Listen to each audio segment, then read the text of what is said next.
I'm Matt Downing, and welcome to Diving Deep EDU.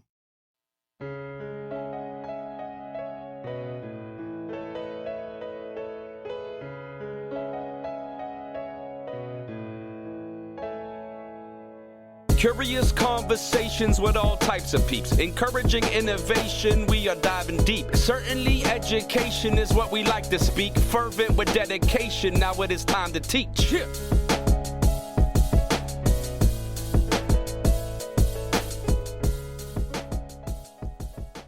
Thanks for tuning in. We are doing a mini quick hitting series on hybrid learning. It's a hot topic these days and something many people are reflecting upon and gearing up for in the next school year.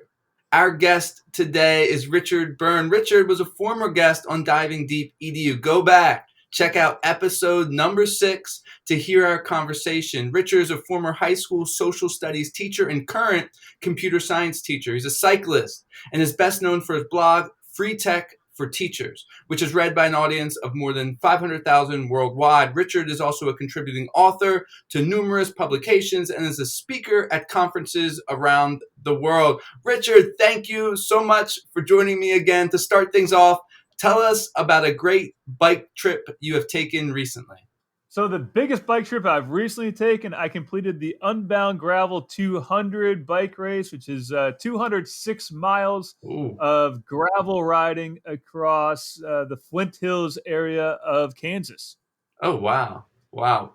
Give us a little tidbit of that bike ride experience. By far the hardest thing I have ever done. I've done other 200-mile bike rides. In fact, we talked about it on the previous episode number 6.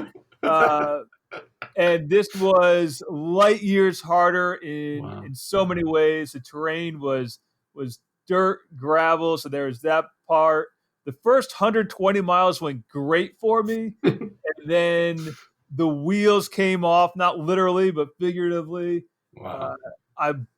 The wind picked up, the heat picked up, and it was 50 miles of pedaling into a headwind and feeling awful. But I'll tell you the highlight.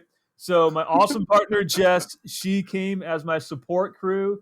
And when I got to the 157-mile pit stop, I felt like I couldn't go on anymore. And she pulled out this banner that our kids had made. We have a 4-year-old and a 3-year-old. And it said, "Go, Dad, go." And that and some Doritos gave me the energy to finish the last 50 miles of it. Just an awesome experience. There was 50 miles of torture, but it was an awesome experience overall. And about how long does something like that take you? My goal time was to finish it in 14 hours, and it ended up taking me closer to 18 hours to finish. Oh, my goodness. To put it in perspective, about 1,000 people started and about 650 or so actually finished it. And it's a mass start event, kind of like a marathon, like the Boston Marathon or New York Marathon, where you get elite cyclists from around the world, and then you get average guys like me who are just trying to do their best. And the elite guys who are competing for the win are like guys who rode in the Tour de France and stuff like that. They finish in about 10.5 to 11 hours. So that gives you a little more perspective on the day. Cool. Well, congrats on finishing that. And thank you. As we switch gears a little bit and thinking about hybrid learning, as we reflect, it's been a difficult year for everyone involved, right? There's been some highs, there's been some lows, but what were some of your big takeaways? My biggest takeaway from this year was the need for consistency in kids' lives. No matter what the method of instruction is, whether that's online, 100% online, hybrid, 100% in person, kids just need that consistency in that routine. And that's my number one takeaway, but light years ahead of any other takeaway from the year. That's the biggest thing. Kids need consistency. Yeah, thanks for highlighting that. And you're right, that can be taken, whether it's in an online environment or in person, you can sort of take that and to apply that into any realm. And I appreciate you pointing that out. And as we think about things that have gone well, right, within this hybrid or blended learning environment. What were some things that went well, and why did they go well? So for me, looking back at the school year, what went well for me was, again, having that consistency of routine that Mm-hmm. transferred from the three different models that my school used over the year. Okay. Over at different times over the year, we had 100% in person, 100% remote, and hybrid models.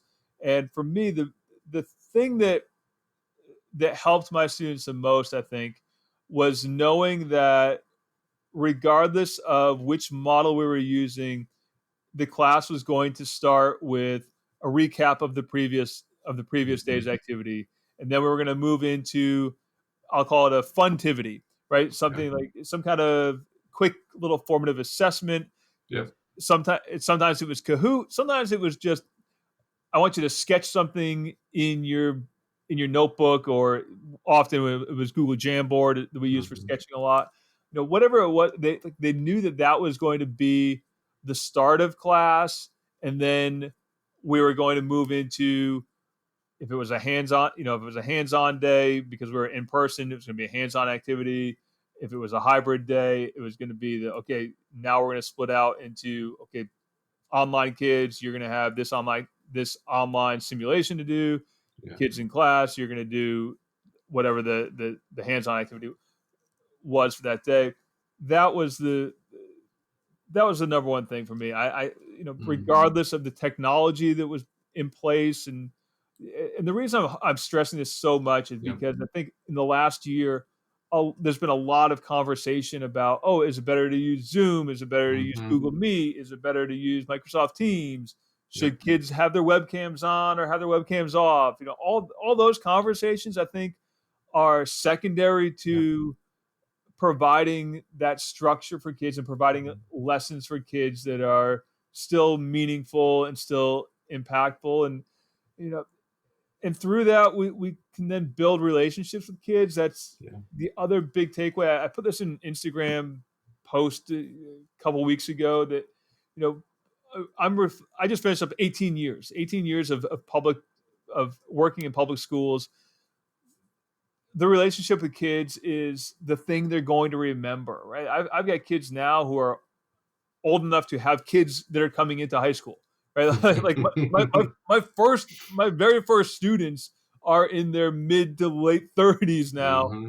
and are old enough to have their kids coming into middle school and high school.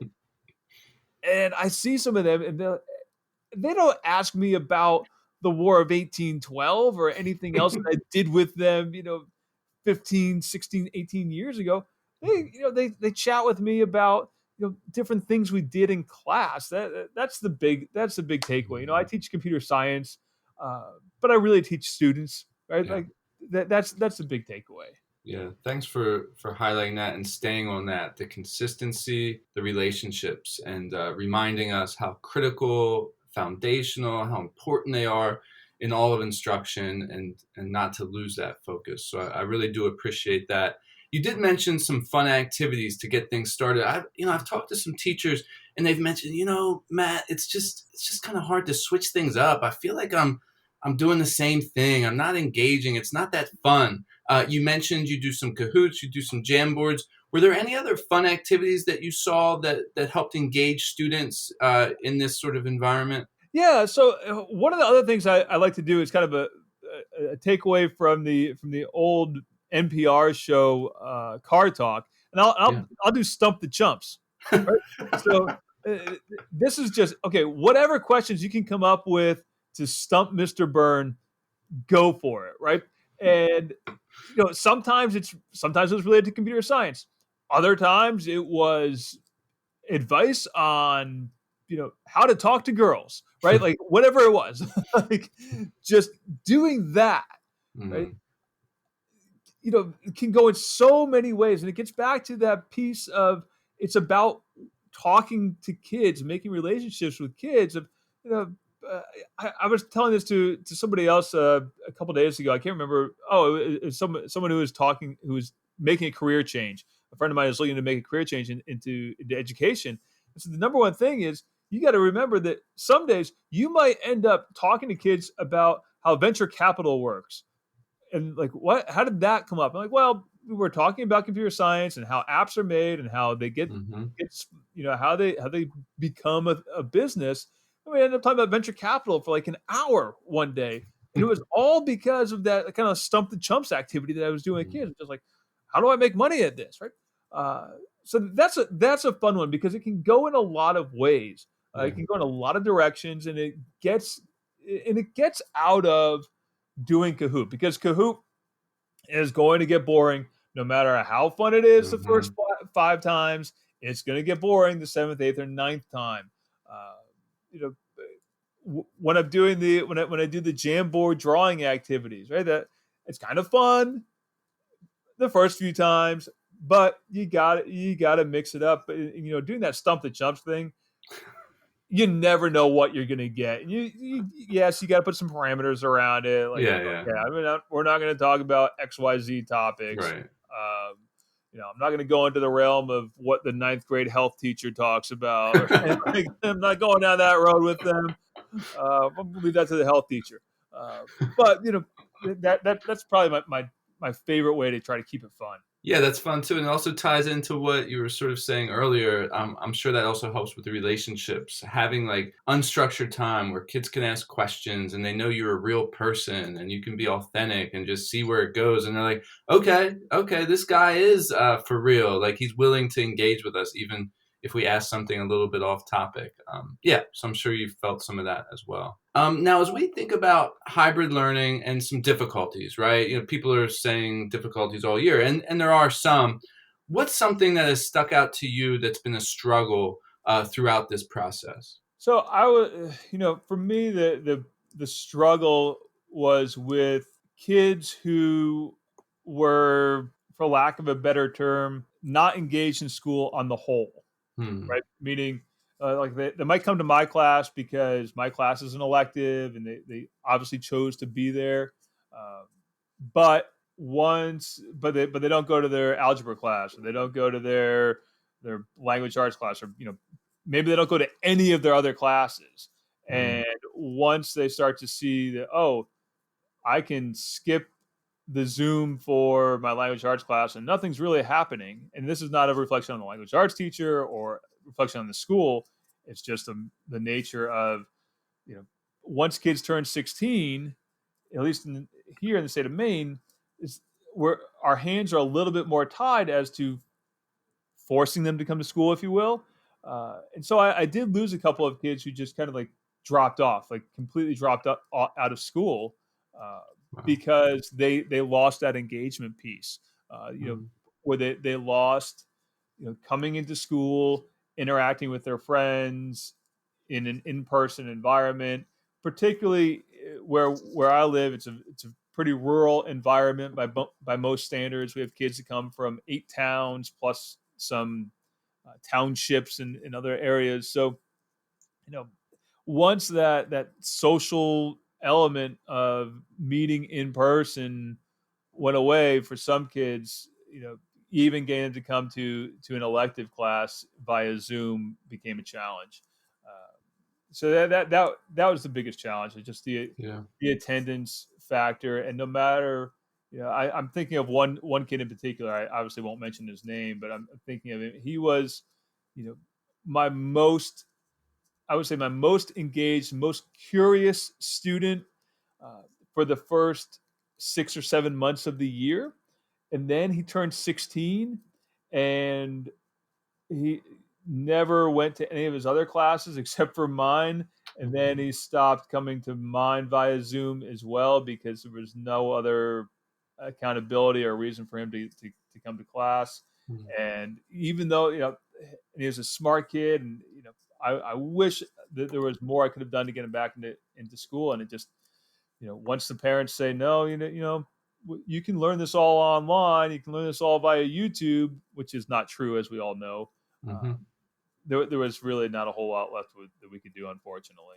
Yeah, did you see anything that was helpful? Now, maybe something didn't help with that one student that you gave an example for, but something that's helpful to engage students and get them involved in this process so they don't sort of drift off and leave, school, whether it be the physical school or the virtual school?